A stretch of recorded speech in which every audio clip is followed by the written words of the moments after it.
لو علاقتك متوترة مع شخص انت بتحبه ومش عارف لا تقرب ولا عارف تبعد، وبيستنزف طاقتك جدا وبينتقدك وبيخليك طول الوقت قاعد في دوامة من الافكار السلبية، فانا هقول لك على كلمة واحدة كفيلة ان هي تخليك تاخد القرار، والقرار راجع لك انت. اعمل لايك ويلا بينا نبدأ. القرار بيقول: إذا وقعت بين اختيارين فاختار أقل الضررين. بمعنى كل اختيار هتختاره هيبقى ليه ضرر، انك تفضل في حياه الشخص ده اختيار وليه ضرر اكيد، ان هو هيستنزف طاقتك ويخليك في نفس الدوامه من الافكار السلبيه. والاختيار الثاني انك تسيب الشخص ده وتبعد عنه، وطبعا ده برضه هيبقى ليه ضرر، انك تبقى طول الوقت قاعد مفتقده وعايزه يرجع لك وتحس بتانيب الضمير اللاواعي.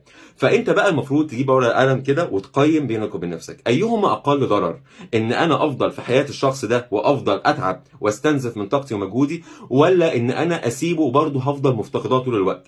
اذا لقيت ان الضرر هيكون اقل في حاله ان انت سبت الشخص ده وعملت موف اون وكملت، فانت لازم تسيبه. ولو لقيت برضو ان الضرر هيكون اقل لو انت فضلت في حياه الشخص ده، خد خطوه وخليك في حياه الشخص ده، بس حاول على قد ما تقدر انك تطلب حقك وانك تواجه وانك تتكلم، وفي نفس الوقت انك برضو تقلل سقف توقعاتك على قد ما تقدر، وتحاول طول الوقت تتحرر من المشاعر السلبيه.